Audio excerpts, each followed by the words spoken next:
Are you guys familiar with the Top Gear cool ball? Anyone? Yeah? Okay, so we're basically going to do that with the hype on 3D printing at the moment.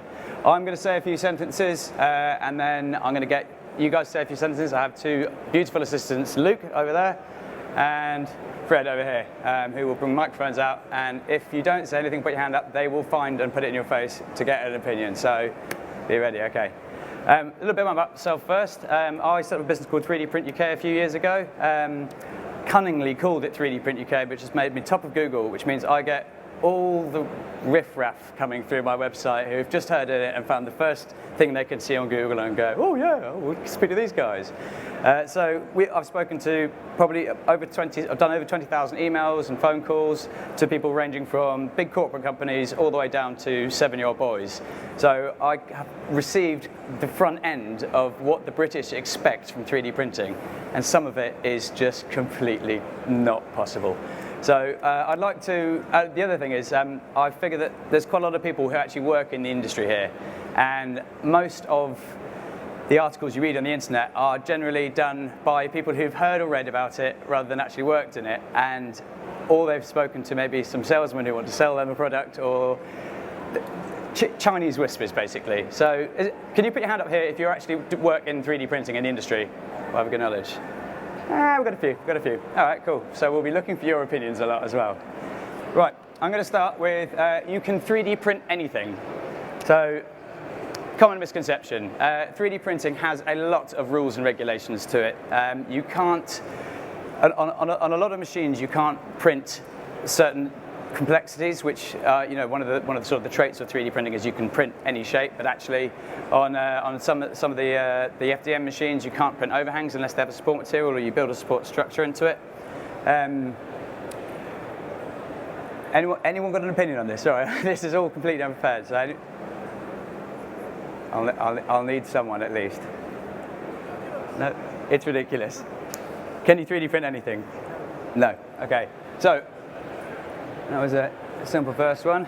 A vote on this. Can you 3D print anything? This way. Ridiculous, plausible. Ridiculous, plausible. Hands up for ridiculous. Hands up for plausible. Yes. Cool. 1-0. 3D printing is cheap is the next one. Who thinks 3D printing is cheap? Who thinks 3D printing will be cheap? Interesting. Yeah, it's getting cheaper, but will it be cheap? Now, cheap is a difficult one to discuss because cheap can be, have I got a 3D printer at home, is it cheap to buy a spool and print off a plastic item? Or it can be, is it cheaper to manufacture my good through 3D printing? So there are different areas in it. Now, there's been reports about 3D printing in the home and having your 3D printer, and how there was a report a few months ago about saying that you can save around about $2,000 a year on general household items, and they listed 20 of these items, and they said it was somewhere between $800 and $2,000 depending on where you purchased the item. I actually found every single one of those items in a pound shop, so I don't really know where the logic is behind that. 3D printing is cheap when it comes to low volume manufacture, and that is where it really is good. If you can get your parts printed on an SLS machine, like my own one, anyone need anything? Give me a shout. But it's not. You have no economy of scale with it. So people are very excited about the potential of making their product with a 3D printer, but they overlook the fact that your unit cost is pretty much the same whether you order 1 or 100 million of this item. So if you're ordering in low volume, it's great because you don't have to spend tens or hundreds of thousands of pounds tooling up an item. Whereas if you're wanting to produce something for mass production, then use 3D printing by all means for your prototype and your means of concept, but not for the full thing. Anyone got any opinions on that themselves? It's going to get difficult, isn't it? Here we go. Fred, microphone. Oh, we've got one over here first. Just on? All right. So I think it depends, right? For, say, dental and mass customization of copings, you would argue that it's less expensive than traditional methodologies. Can we turn that up a little bit? Sorry, I can't hear. So Hearing aids is another example.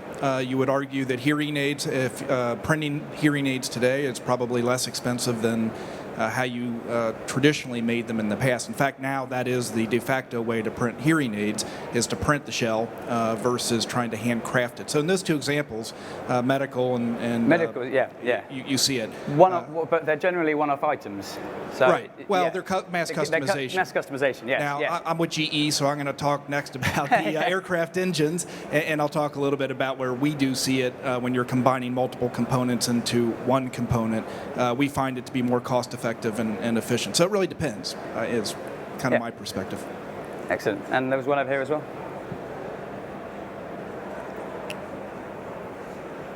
Just wanted to know what you see when you say small scale, what figures are we talking about? Because we've used this type of technology for vehicle builds of into the 20s. So is that into the 20s? Do you say? Yeah. That would be small scale. Yeah. It depends on the size of the item as well. Because with 3D printing, small things are cheap, big things are expensive. It doesn't matter about the complexity. There's another valid point for the argument actually.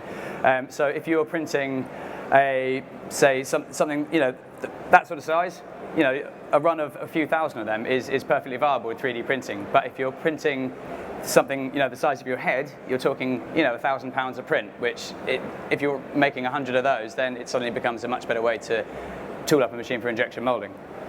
So it's size related. Yeah. Size matters. Yeah, size does matter, as Rich pointed out earlier on.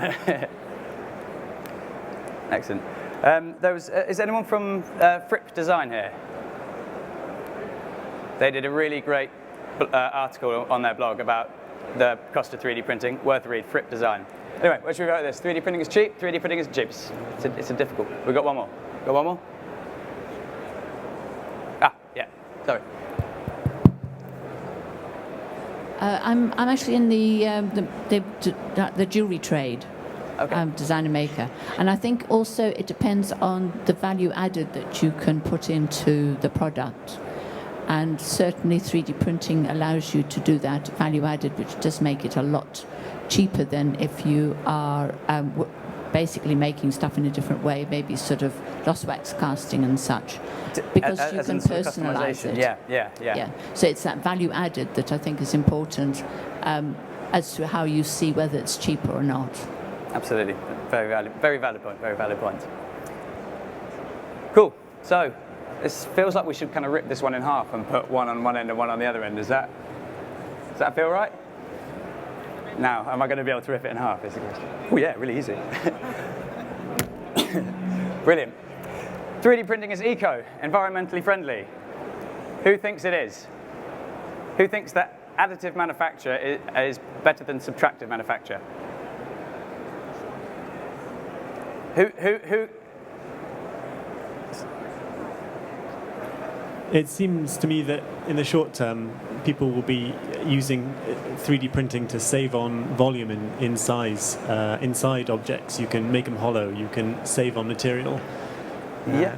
Which is obviously a huge saving. You don't have to spend all that money on the material. You also don't have to ship the object around. It can be made locally. Yep, absolutely. But in the long term, when all these very professional companies here start developing proprietary materials and more complicated solutions and substances get made and are very hard to reclaim, what happens to all those plastic X and plastic Y owned by 3D systems? So you've got on one hand you've got localized manufacture and shorter what are they called, supply chains and things like that. So you can have lots of products coming from one. And you're also building it with very little waste compared to subtractive manufacture. But the problem is most people compare it with subtractive manufacture. But when you look at most of your goods, they're generally molded, which is very, very, very little waste. I know for the fact on our SLS machine that about a centimetre around the part on every angle of the part is wasted because that powder has been damaged because it's got too hot. And we have piles of powder which we don't know how to get rid of it yet because we haven't got to the stage where there's too much yet. But there is coming up probably a ton of powder in our office now that we cannot use again, and it's quite soul destroying when that powder is £500 for 10 kilograms. Also, with it on the sort of the spool side of FDM machines, and actually with the powder as well, you're not actually buying a raw material. You're already buying a product. You have to put a product into your product to make another product. So you're not generally making it straight from this raw nature that most people kind of assume you are. Also, you're making. It's a lot of energy to make a small amount of parts, whereas if you're talking mass manufacture, you have a machine that is pumping out hundreds or thousands or millions of parts every month. And if you put that down to an hourly rate and you put the use of energy per product made, and then obviously you've got to factor in the transportation and distribution of it as well, you generally end up with quite a lot lower energy used, even though the object was actually made on the other side of the world. My feeling is a bit ridiculous on the eco. Anyone else? Anyone think it's very eco? You guys? Ridiculous. Halfway? Yeah. Yeah? Excellent. 3D printing is like computing. A lot of people are comparing the 3D printing revolution or boom in the last few years to the internet and personal computers. Who agrees with this? No one agrees with that. That's amazing. Everyone, whenever I've read that, you agree with it. Excellent. Every time I write something on the internet, it's always compared with how computers changed, and then everyone had a computer in every home, and they compared it to Moore's law. How anyone who reads a technology blog and thinks they're very clever always references Moore's law, and I don't think it's applicable in this particular. Do people know what Moore's law is? I don't really know what it is that well, but anyway, people always compare it with 3D printing, and I don't think it's that comparable, because with 3D printing, you're fighting against physics and chemistry. You're not fighting against sort of electronics and things like that. It's a very difficult thing, and you can only sort of extrude these materials at a certain speed and at a certain fineness before you either upset the properties of the machine, the amount of time it makes, or the product that you come out, and the likelihood of it collapsing as well. What was the other thing I was going to say about the computing?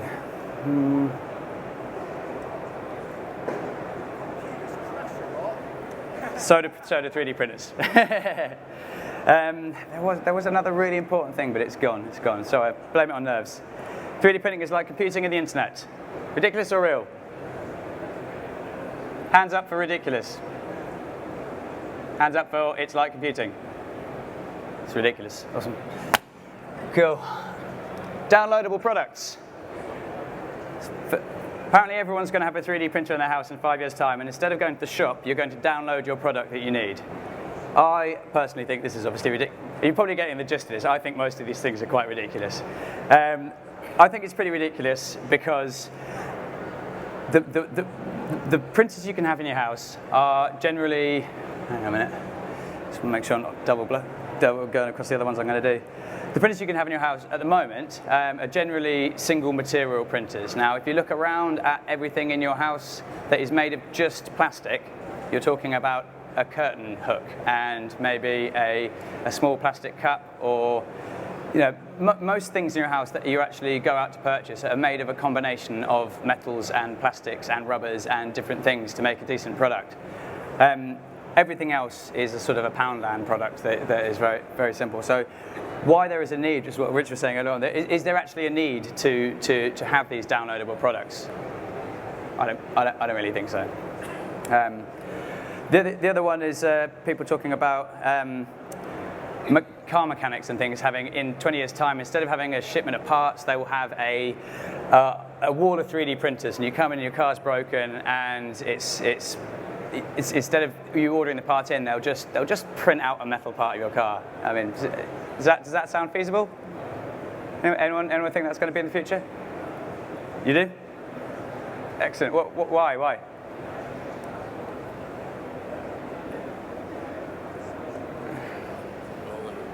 Old cars, parts that are not commercially viable will be. I agree with that. I do agree with that. 3D yeah. printers.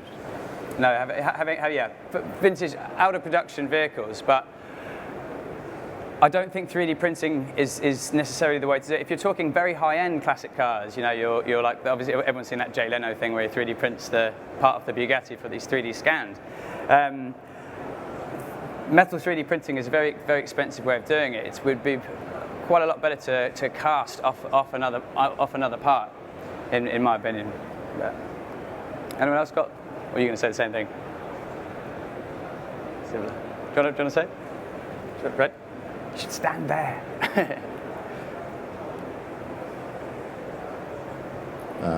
I do want to be proved wrong on some of these things, by the way. No, I mean, with the current technology, it is too expensive. But if we look forward, I mean, I definitely think it's going to come. I don't know if it's in 15 years or 30 years, but it depends on the time frame here. Yeah, I think that we're not going to see a huge increase in speed, is my personal opinion, in the time to produce parts. And I know for a fact when I get my car repaired, they order the part in the morning, it arrives in the afternoon, and I collect my car with it fitted in by the end of the evening. I know that's probably a newer car than the classic cars we talked about earlier on, but yeah, I don't know. The other thing I worry about is liability. So a manufacturer like Ford is never going to go, yeah, here, have all our files, and then you can do it on your 3D printer, which we have no control over, and then you can drive your car that's made by us, which is our liability.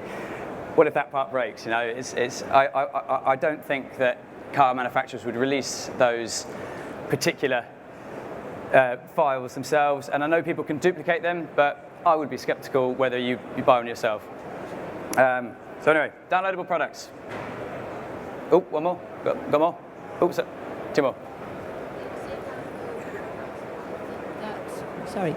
I think that's what, you know, like with your company, you know, if you've got different machines, then people will download and then maybe adjust it and then send it to you to make. Yeah, that's possible, yeah. You download from a template site or something like that? Yeah, so I think you should tear that in half. Tear it in half again? Yeah. What are your feelings on template sites? STL template sites like Thingiverse and things like that? Anyone? Certainly there's a lot of template sites that are starting up right now that just hope to meet everyone's needs straight away. They have done no testing, no, the Makeys lady Alice was talking about, there's no building of love and attention and generating an ecosystem that if you perhaps started with a need and then built organically rather than attempting to solve it from the top down, you might get a template site, but no one's doing it. Yeah, I agree. The one thing I like about the newer My Mini Factory by iMaker is that they print every single part they do before they release it, and that's very good, whereas a lot of the other template sites, they don't print their parts, they just put a render up and people go, oh, look at that Iron Man mask, that's amazing, I'm going to print my own Iron Man mask. And then they find out when they download it and send them to someone like myself or Shapeways that it costs them £500 to £1,000 to print it out, and then they get angry with us because it's our fault all of a sudden. But, yeah. Yeah, I would just like to point out that it feels like a lot of this discussion will be about if it's mass-produced or if it's a single item, like with the old cars or with the jewelry or whatever. That one that you hold in your hand is good for one-off, and it always will be. Yeah, very much But for so. mass production, probably not. But the idea of having of purchasing a file and then having your own 3D printer in the house that you would print that file out. What do you think on that? I think that only if it is something that is customizable only for you, then it will be okay. But Yeah, if it is something that will be able to do mass production of, then it will not stick. Yeah, agreed. So it's sort of customizable apps where you can maybe have an iPhone and put a picture of your face on the back of it or something like that. Yeah, that's cool. It's kind of I find a lot of the template sites and a lot of these apps kind of make rather useless but fun things. I struggle when I look through them to find something that's actually practical and that doesn't look like an oversized Christmas cracker gift. But I don't know, maybe that'll change in the future.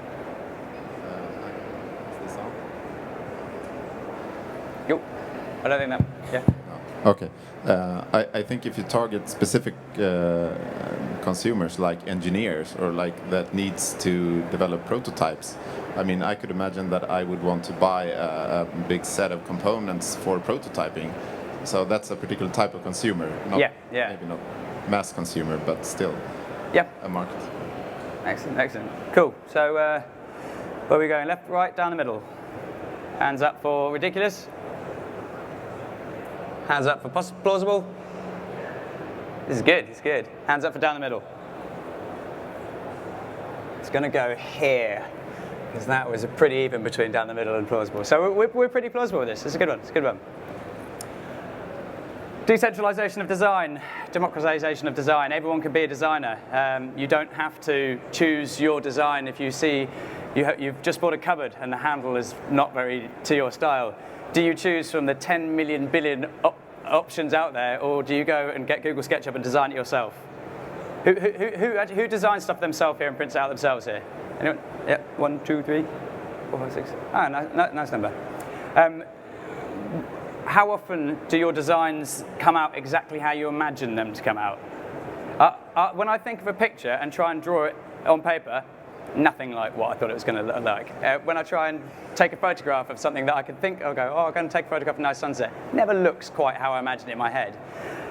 I can understand the frustration people have when they get Google SketchUp and realize that it's not as easy as they thought it was, and that actually they'd rather go and purchase one of that millions of designs of door handles or whatever instead.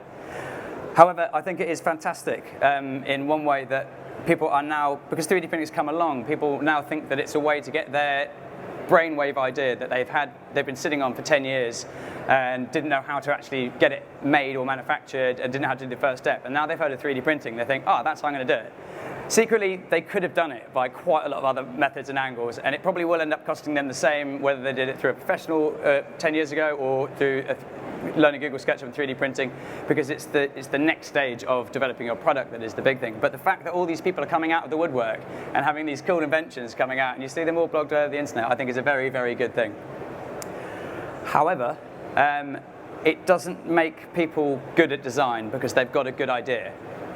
There's a lot of, I get a lot of files which come in where people have got fantastic ideas, but the actual design of them is absolutely atrocious, and the things are falling apart because they don't know the rules, or they spend a lot of time building up a prototype and then go, oh brilliant, how do I send this off to injection molding? And then you realize that because they haven't had this training in design guides and design rules, it suddenly becomes a challenge to take that prototype which has been designed and made on a 3D printer into the actual manufacturable world. And I'm not talking about one-off custom things, I'm talking about people who want to make this as a mass product. So, yet again, I think this might, in my opinion, be another 50-50. Should we take a vote? Ridiculous? A few ridiculous people here? Possible? I don't really know if that is possible. 50-50. I think it's going to be a 50-50, isn't it? Yeah, brilliant. More possible. More possible. Bringing manufacture to the West. Is 3D printing going to end China's rule of manufacturing goods for the mass market? And are we going to have localized? I might be shooting myself in the foot here, being a localized 3D printing bureau. But are we going to have, is every high street going to have a few 3D printing shops, and there's not going to be any more shipping lanes, and we're all going to be happy with our slightly bumpy, slightly more expensive to produce products? I think manufacturing is definitely coming back to the West, but it's mainly because the prices in China are rising so much. But do you think 3D printing will solve that? Slowly, yeah. Slowly. Okay. Hi. I think one of the issues is who will be designing the products, and the designs can come from all over the world, so you need to check, what is exactly manufacturing in that case. So what, moderation on design? Sorry? Moderation on the design then? No, I mean that, the designers will have access, will be able to create designs from all over the world. So if the value is in design, you could say that, part of manufacturing can be anywhere. And the manufacturing itself would probably then go back to the West. I like the idea that you can manufacture the part anywhere, but what I think people overlook is the actual, Todd Grimm was talking about, is the quality of the parts that are printed. I mean, are they end-use products? Are they? I mean, most people, and I'm not talking about, most of us here love 3D printing, but 9 out of 10 people don't really care how something's made. They just kind of care how much it costs, or what it looks like, or how, you know, who it's made by. But I forgot what's going on that one now. Yeah, so we're talking about the surface finish and the quality item. Now, some people are saying that SLS products are end-use quality. I agree and disagree. I think that they don't match up to the quality of an injection molded part in surface finish, quite often strength, and cost, depending on the size. We've already been through that one. I personally think that China's basically got it for still quite a long time. I don't think 3D printing is going to be any form of threat for a very long time, about manufacture being brought back to the West. But I'd like to open it again to everyone to decide what they think. So, are we going to have manufacture back in the West? 1, 2, 3, 4. Are we going to be? Is it going to stay in China for quite a while? Yeah. Awesome. I think it's the last one. This is a favourite one. I don't even need to talk about this. 3D printer in every home. Are we going to have a 3D printer in every home? You reckon? Sorry, Luke. Oh, sorry, there's one behind you first. Okay, thanks. When it actually gets cheap enough, I think it will be. At this moment in time, £1,000 to £1,500 for a 3D printer. It's quite expensive. Agreed. When it starts going down to £350 in the resin machine that came out just a couple of days ago, advertising at $100 one.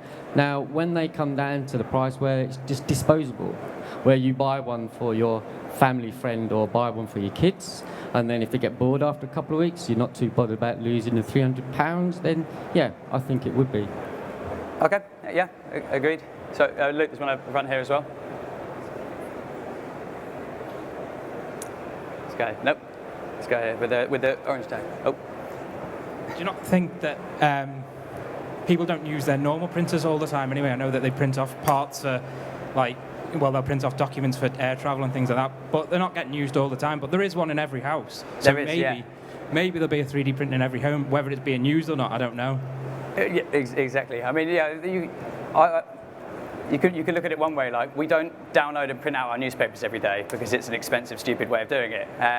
But at the same time, we do print out things like you're saying, boarding passes. Although that's now, my girlfriend went to Barbados, lucky girl, the other day, and had a QR code on her phone that was sent to her. It's just like, this is ridiculous. That's awesome. But 3D printers in every home. I think that the 3D printer will be in every home that already has a ginormous toolkit or already has kind of someone who likes making stuff. I think that we will have a 3D printer in every one of their homes.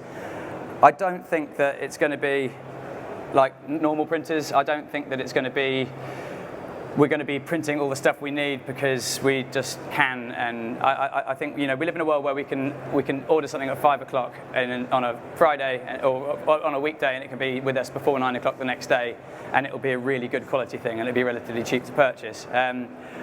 I think that there will be a lot of people will buy 3D printers to be kind of flashy, and then they will collect a lot of dust. I used the analogy before about a bread maker. It's a very rewarding way of doing something. You are very happy with yourself that you've made this bread, and you come down in the morning, you're like, this is the best loaf of bread, even though it might not actually be the best loaf of bread, but you've made it, and you're really happy with yourself. But then 2 weeks later, the bread maker's in the cupboard, and it's never been out again. So I have a feeling that 3D printers might go that way. I would like everyone to be a designer. I would like everyone to be a 3D printer. I would like every house to have one, although it would not do very good for my business. It would be nice for the advancement of 3D printing for that to happen. I have 8 seconds to go. 3D printing in the home, in every home. I didn't say which one it was. Trick question. Ridiculous that it be in every home. Possible. No, plausible, possible, plausible. Oh, it's another 50-50 almost. All right, let's do it in the middle. Excellent. I'm just going to finish on one quick note that was an invention that's come out recently in the global scale terms. Not recently, about 30 years ago as well. That was going to revolutionise the way everyone in the world gets around. And anyone from the age of 14 could get on this vehicle and it could drive them anywhere for 1p, and it had a 10-mile range, and you didn't need any tax or insurance or anything like this to drive on the road. And it was literally everything was good about it. In the same way people think that consumer and home 3D printers are going to be the way forward, and it's going to demolish globalization and get rid of the manufacturing in the East and things like that. But the Sinclair C5, which is the one I was talking about, it failed in the marketplace because of it didn't reach the public's expectations of what it was going to do. Even though on paper it's a fantastic, fantastic item. Now, I'm not directly comparing it, but it's food for thought on how we're going to have 3D printers on a consumer and domestic basis in the future. Thank you very much.